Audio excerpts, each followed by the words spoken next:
Donttap presents The Couch vs. the Coach, a new podcast, your favorite capper against your favorite coach, the hardcore versus the fighter, the homework versus the real work. They go head-to-head making picks and you benefit. New year, new show, let's f***ing go. So back, the Couch versus the Coach. We're here with Raufeon Stots and Dissection of Violence, Jaden. So just want to introduce you, Raufeon. This is Jaden, a team member down at Niagara Top Team, one of the fighters down there, and also one of the sharpest MMA cappers out there. So you're up against it today. Let's go. Let's go. Okay, bet. I'm with it. And Jaden, not to put you on the spot, you may have a question or two to Raufeon. You don't have to have one, or we can just jump in. But do you have anything you want to ask Raufeon, even from a capper standpoint? Not too much. Just big fan, my man. I Appreciate you, bro.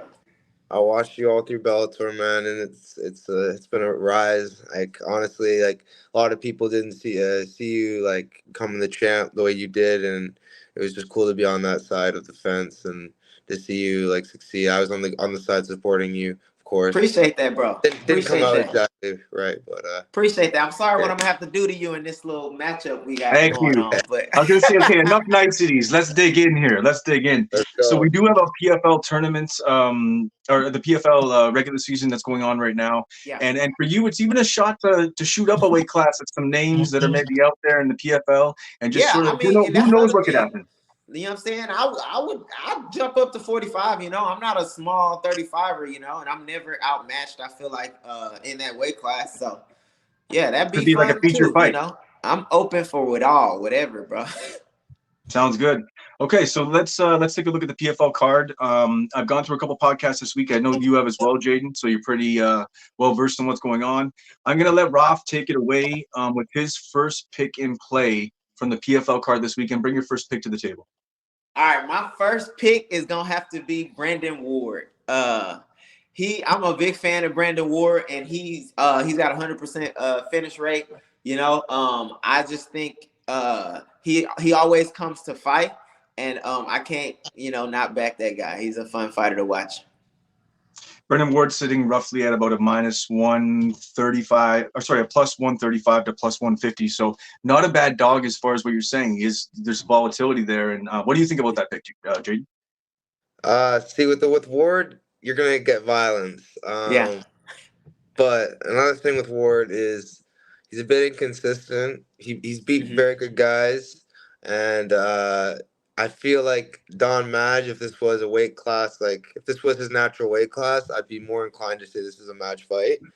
But with this being a weight class above, and I haven't seen him at this weight class before, this makes me a lot more likely to pass, because I do like Madge. His skill set is, in my opinion, more superior, but it doesn't always work that way in fighting. Sometimes someone with that atomic nuke can just find the chin, and I feel like if Rash Manfield can find the chin, I still can Brandon Ward. But I also think Rash Manfield is a little bit, more technical, and it's a lot of factors with this fight that I'm more. So let me ask you this then, Jaden. Where do you think the value lies? I mean, as the money may come in on Madge as the fight closes, where do you think the money lies on the volatility in Brandon Ward? I'm waiting for the props, to be honest, because the Ward by KO or bust, because if this goes to a decision, Madge is shown to be a technical, he can just outstrike you for 3 rounds. Like he almost did to Rash Manfield before he got So Brandon Ward, a 2-point play. That's a dog for Raufeon Stots. We can even take a look at possibly the KO, but I think there's value on at least looking at the plus. Oh, do I need to pick the finish? You don't need to pick no, you don't need to, because it's a system play. So it's like if it's a chalkier or a line that's a little bit more favored, you get 1 point for it. If it's a moderate dog, you get 2 points for it. If it's a bigger plus money play, you're gonna get 3 points for it. So that's a good play. Do I get more points if I pick the finish? You do. I'm going for it. I'm gonna go. Okay. I'm gonna go him by what, round 2? No, it would be the same points if you just picked him by KO. Okay. Yeah, I'm going him by KO. Okay, it'll likely be around the plus 200, maybe around that marker anyway. So yeah. Okay, so we got the first pick. We got Brandon Ward as Raufeon Stots' pick, and Dissection of Violence. Jaden, take it away. My first pick, I hate being so square, but Tamir Khizriev, man, he's just different, man. Like these guys out of Russia, they have like this typical, Dagestani either striking style or they have a really Dagestani, grappling heavy game. And he does a little bit of both, but he's not. I wouldn't say to beat Khizriev, you're gonna have to be well rounded, but you're also gonna have to be like a specialist at something. Yeah. And whereas Johns is a specialist and as a grappler, he struggles with the strikers. He struggles with people that can defend his takedowns, his cage work. I don't think Khizriev's going to have a problem with the physicality and the grappling of Johns. He's very, very well-rounded, very athletic, doing backflips out of things. Like, I really rate Khizriev. He has good wins like Bilbert Tumanov up in ACA. I don't know if that was ACA they fought, but yeah, Yeah. I rate Timur Khizriev very highly, and I think Johns is very good, but he's just a step below him. And I'm gonna go with Khizriev here. And honestly, I would give him negative 400, but they're actually being very generous and giving negative 208.50. I think because of Johns he's very respected in the game. He's very, very good. So I'm gonna go with Rafi, what do Khizriev. you think? So I can pass or I can like play this one also. Well, this one you can make this one of your plays if you do like a play on this one, or you could just give a little quick take on it and then we move on to your pick. Okay. Yeah, I think you're right. I think I mean John's kind of he struggles with strikers. I don't know that is it Timur? Yeah. I don't know how to say it. Yes, but sir. I don't know that he like he's the type of striker to give Brett Johns like a real problem. I think they will, engage in grappling or end up like engaging in grappling. But I do think he is just from what I've seen of late of Brett Johns, I think the Tamar guy is a little bit better equipped. Okay. All right. Now, Raf, you bring your next spot to the table. What's your second pick for the couch versus the coach? All right. My second pick. This is a tough one. I'm going to have to go Kai Kamaka. Okay, Kai Kamaka. And what do you think it is about Kai Kamaka? Is he going to be able to keep this one standing and keep it on the feet and do something with it? What do you think? Yeah, I think he'll be able to. I think he'll be able to keep it on the. Actually, I just feel like both of those guys are well rounded at this point. I don't feel like Bubba Jenkins is just a striker anymore. I feel like he's super well rounded now, and he kind of prefers. If he can get you down easy, he'll take that opportunity. I don't think that'll be the case with Kai Kamaka. Being that I train with him, I know who he trains with. So yeah, I think I think I just see Kai Kamaka coming out with a decision win. Is he a dog? He probably is a dog also, right? He is the dog in this one. That's actually one of my top plays on the week. And the only thing I saw about Kamaka's stand-up is he uses his paws out, his leg kicks, and he uses his legs quite a bit. He sort of throws that front kick up the middle, and he sort of depends on that in a lot of his stand-up. So I'm sure that they'll have him ready to change that game plan up. But if he uses his kicks and goes naturally to that, Jenkins is going to get in on those hips. So definitely interesting matchup. But I know there'd be a little bit of a bias there because I know you spent some time out at Extreme Couture. I fuck with Bubba too, though. I fuck with Bubba. I've seen him grow. When I was wrestling, I seen him a lot. He was friends with good friends. So, yeah. Nice. And what do you think of that one, Jade? So my wrestling coach, like my main wrestling coach, he's a big Bubba Jenkins guy. Like Raufeon, he's grew up watching him and seeing him on the mats. The thing with Bubba is his striking is not bad at all. It's just not at the level it needs to be to beat someone like Kai Kamaka. I think Kai Kamaka, I think his takedown defense is good enough to nullify Bubba for at least 2 rounds. I don't know about all 3. This could get sticky. Yeah. Because Bubba is good. He's improved. But styles make fights, and I really do think Kai Kamaka is a really live underdog. And it just with this fight, to me, the only thing holding me back is sometimes Kai can, beat himself, and I don't think this is a fight you want to, like, put all your eggs with Kai on this fight. But Yeah, I yeah, honestly do understand what you're saying with a nice live dog spot here. I do think Kai Kamaka for sure is a really good And I spot. feel completely broken on my pick because that's our money line play of the week is Bubba Jenkins. I just could look at the stand up and thought that there was openings with how he was using his legs. yeah, And if he can get off his mental game and actually start pawing yeah. out with those legs, Bubba's going to take him. That's one thing I feel like Bubba Jenkins is a G at is mindset. I feel like his mental fortitude is pretty up there. He's pretty outspoken, but he's super confident in what he does. And he has full conviction. In the things that he does. So that's one thing. But I feel like Kakamaka as of late has become really comfortable and really confident in himself. So we'll see. That's actually something I was curious. Fair. You said you trained with him.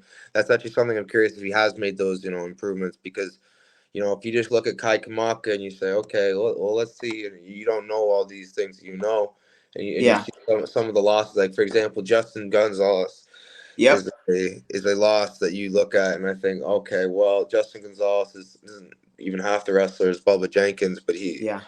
but then you think to yourself, okay, well, what did he do that Bubba can't? And it's like you said, maybe things have changed, but J Yeah. Train also he can somewhat strike, and I'll get to J Train later. But Mm. Yeah. J Train, I don't rate that loss as bad as people. I think what people are mostly giving him harp on is like his earlier losses in the UFC. Yeah. And they're gonna see Yeah. that as like him Yeah. who he is now. And if you're Yeah. telling And me, and just from a training standpoint, he's the way he has switched up his training or who he's trained with. I feel like that adds so much confidence. Having a team that you believe in and you see do great things. Alongside of you. I feel like that's really made a change in Kai Kamaka. From when he was in the UFC. And that's definitely extremely got valuable info, man. Like you're Yeah. saying, Jaden, for us to know that that's going on and that maybe what we're seeing in the cage where he has this mental lapse or whatever it might be, that's changing and he's made changes and wants to make changes in that. It's absolutely amazing to Yeah. hear that. So, And I'm not good to hear. so well, I don't know for sure, but I know that, Bubba trains with Dewey Cooper, and I believe they cross train. I believe those gyms like cross train a little bit. I see Ode Osborne, going back and forth from Extreme to I know they're both in Vegas, so Okay. yeah, I don't know if they have trained or not. But that's another thing. I think about them like if Kai, has trained with him, it's easy to get a beat on somebody, if you've had some like rounds with him, you can get their timing and things like that. So you're And Kai talking you're Kamaka talking to plus me into a 130. pick. that again. You're talking me into a pick, my brother. Like this, like I've already I was like sitting on the fence, leaning this Yeah. way from the next stick and the guy. Now you're just shoving me all the way Get your motherfucking ass over here, bro. Love it. Love it. Jaden, bring your second spot to the table. So I will be going with Kai. No, I'm just for real though. I'll keep it a buck. I'll give him the two piece that I gave out. So my second of the two piece is Brandon Loughnane. Loughnane, it's just a square, so I don't see how he loses this fight. Obviously, there's memery, and by memery in the betting community, it's just things that happen in the sport that doesn't supposed to happen, but it happens anyways. Yeah. And Pedro Carvalho, I mix him up with another one of the SPG guys sometimes, but I think he's the one with the good cardio, right? Because if so, he's got pretty good cardio. yeah, because I don't think that's going to be a problem though. Because Lotnane's cardio is really good, and yeah, I Yeah. don't see this being a problem at all for Lotnane. Like Carvalho doesn't really have a finishing ability unless you're fighting someone a little lower level. Yeah. But Brandon Lotnane is going to have him covered here. This is probably one of my more locks of the card. I don't see how Lotnane loses to Carvalho. I just think Carvalho's too hittable, breakable, and he's serviceable, but at the higher level, he not really. Yeah. What do you think, I Rob? would agree with that. I think this is Lockney's fight to lose. You know, as far as like Carvalho, I don't like the combos that Brandon is able to put together. I don't see Carvalho like keeping up with that. You know, I think from what I see, you know, in his fights, looks like he's like a kind of two-punch lunger. He doesn't really, you know, Set he things doesn't up. really access combos beyond, you know, like maybe 2 or 3, and then he's, from what I understand, he's like more of a grappler. And yeah, so yeah, I'm gonna go Lockney. So Lockney by volume, likely a decision, maybe a late finish, but I could see a likely a decision. Yeah, he's still pretty serviceable, like you're saying, pretty durable guy in Carvalho. So It's likely decision PFL. Lockney. That's the only thing we got to factor with props. PFL, the money is for the earlier finishes. They need like Oh yeah, they're gonna be hunting there's for some finishes. incentive. So it's gonna be in my opinion a TKO. But you never know. Like you said, he is It'll all not. depend too on the night. It depends on how many guys in his league, like in his division, have finished that night. He can even take a look at the points. He can figure out if he wants to coast a dominant decision or if he feels pressure to maybe go for it, depending on where the points are. But yeah, I don't know. That's the interesting part about PFL and betting PFL. It's the point systems. It sort of does lock you into props because finishes are pretty available. Okay. I like props only for squares because it gives you a little bit more freedom to oh, I think this guy's gonna win. How's he gonna win? Most likely a submission, depending who it is, or finish like TKO. So it really gives you a little more options. Okay, Raufeon, you bring your next spot to the table. This would be your third and final spot. Ah, man, I don't know if I want to go with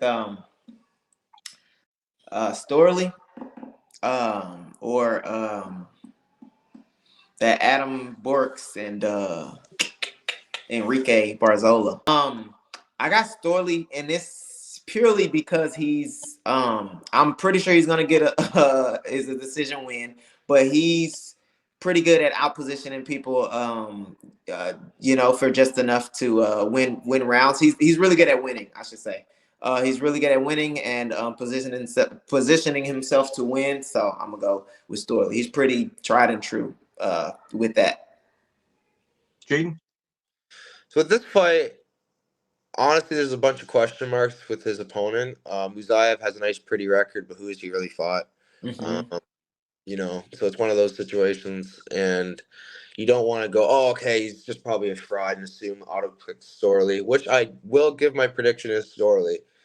But that's strictly because of the style this fight is. Shamil seems mostly striking heavy and limited competition, gives a lot of opportunity for Storley to, expose that, hole in his game potentially. We don't know yet. It's a lot Yeah. of question marks.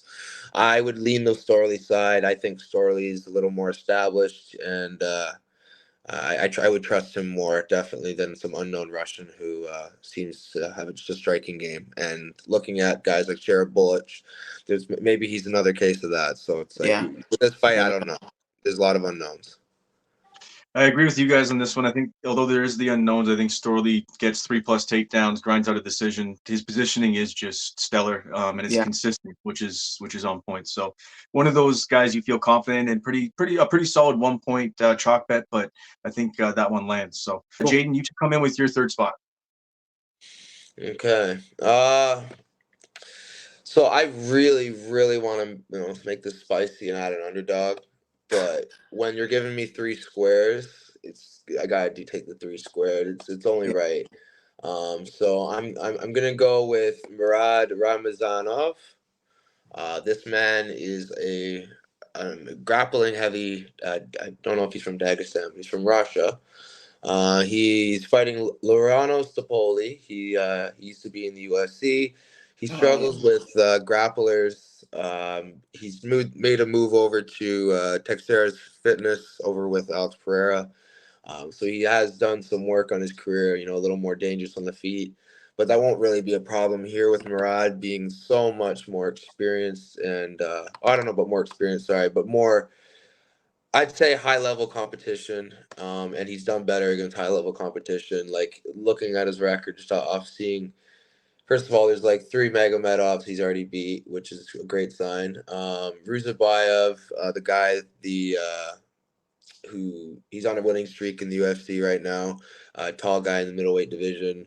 Hiroka Tetsuka, an absolute stud in ONE FC, dominating. Another stud, Sebastian Kadstem in ONE FC. So he's doing really well. He had an accidental groin strike to Roberto Soldic. So it's like he has some really high level experience. I don't worry about the KO threat of the Ronald Stapoli. I think Murad's going to steamroll him here with the grappling, like many have before in Staropoli's career. He's faced guys like Tim Means, Roman Dolidze, Jamie Pickett. If Jamie Pickett can out grapple you and Ramazanov can't, I don't want to do this anymore. Yeah. Like that's where I'm at. That's where I'm at. All right. Well, I'm gonna have to agree with you. You made like some excellent points, man. I got nothing else. You pretty much hit all the points. I wouldn't even think about. Staropoli's hips are there to be had, and it's a habit that I think that he just can't get out of him. He can't train out of him. It doesn't. And now that if he's focusing on striking and maybe jiu-jitsu on the ground, like is there a defensive wrestling game going on at that camp that he's at now? I don't know, and I'm not going to bet on it. So I think it's a safe side. I think that the level, what you were saying was it's that level of wrestling, that pedigree. When you have such a level of wrestling, and then he has fought some sharp competition outside of UFC or say the known brands like PFL. Yeah, man, I think it's a good spot. It's chalky as hell, but that's 1 point. You got 3 squares, you do it right. Yeah, so we got one shooting a little bit up, one sort of taking it safe. I think that's taking the risk, baby. I got two underdogs, right? 2 underdogs, one. And now what I wanted to just quickly say, because I know that Rauf, there was potentially a Barzola scenario in Bellator at some point. I'm sure you were eyeing him up. But so Jaden, with the line movement, he was at plus 190 favored. He went down to about I think it was minus 110, 115. Then the line sort of recorrected a little bit. Adam Bork's obviously a little bit more deadly, but the grind of Barzola, was there value? Is that why the line moved? Was it value on the decision and the wrestling? And where do you see the value in this fight now? People just rate the bantamweight division, and I honestly don't blame them. The bantamweight division is the best division in the world. It just has been for time now. The thing with this is there's so many unknowns. As far as I know, Barzola's fought there before at 145, but I just feel like he's just a smaller 145 guy, and that's going to play into Borik's style, touch and move. Just be more effective on the feet, confident. I don't know how confident he will be coming off a layoff. I think he's been out since 2022. So there is some unknowns with this fight. But for the most part, I just skill-wise, it's not close. I think Borik's is a lot better. Obviously, the grappling, it's a little closer, but I don't think we'll even see that because Barzola, although his grappling has shown to be good, it's not, I don't think, at the level to just dominate. I don't think he's going to be able to dominate like he should be able to win this fight. And if he does win, it's going to be a close decision. I just think Borik's is the much better fighter here. I just don't have the balls to play this fight because one, the 2000 being out since 2022, worries me, and just the fact that Barzola is coming up a weight class, so we could see a new version of him. Another worry. So there's just unknowns you gotta before you take fights into account betting wise that you gotta do. Yeah, I agree. I think Barzola coming up a weight class is gonna pay. We just got to see how he adjusts to that. Which I know he fought there before, but his style is kind of pressure heavy, and I feel like size is a factor. Like if you can put your weight on a guy, and just kind of like walk through shots, and his offensive wrestling I feel like is decent, but where he's good is like I feel like his defensive, like his hips are pretty good, as far as like when you get in on him. So I think it'll be hard for him to like pin Borik's down, him being the longer guy, him being the bigger kind of guy. Yeah, I think that'll be a problem for him. As far as like Borix, you know, he's pretty rangy, he's pretty long. He has some devastating things from the outside. You know, I think it'll just be a case if Barzola can indeed walk through some of the shots that Borix hits him with, you know. And I don't know if, you know, weight will play a factor or not, but you know, and it's also too his style isn't as evasive, like getting through things. He like literally like walks through, like he'll get hit and he'll kind of just like stay there and you know, kind of almost tire you out from beating him up, you know, or he's just able to take a little bit more. So I'm curious to see, you know, how he performs. No, solid takes from both of you. I think that it really shows everybody right now with all the line movement on the fight. It's a stay off. It's a watch, show me fight, and have fun watching the fight because it's probably going to be a fun one to watch as Borix tries to keep the pressure off of him, landing big shots, and maybe even get him out of there, depending on how this adjustment is. We'll see. But definitely an interesting one. Any other takes that you guys have, or anything you wanted to talk about on the card, or anybody highlighted that you think is interesting? It's hard for me not to go all team Bellator just because I feel like it's like a low key battle, but no. Like we've already done all the picks, but like what's even the main event definitely interesting. I think everybody's watching the Korchakov spinning rib break kick on Instagram right now. Yeah. But it's exciting to see a lot of these clashes come together. Obviously, Bellator getting the better hand of PFL last time around. Right. But we're going to start seeing these. It's almost, even as a gambler or a bettor, there's some of these fights you got to stay off because there's a level thing between some of these matchups coming from Bellator over, and we just don't know where some guys lie. Right. So yeah, straight up. No, yeah, that's fun to watch, you know, and fun to see, you know, because I mean, it's kind of like dream scenarios, you know, coming to fruition, you know. Kids playing video games, matching up their favorite fighters. Kind of see, where everybody stack up. So it's still fun to watch. Raufeon, always a pleasure having you on. Absolute pleasure watching you fight, and you know, like Jaden was saying, and you knew I was on the side with you all the way along as well too, and cashing. Let's go. But Raufeon, I'm excited to see. God damn. That man he was so hurt. He was so hurt. Oh, man. He'll hate me for life, but I'm happy about it. You were tied to Danny Sabatello forever, and you will always be burned in that man's brain. But I'm let's go.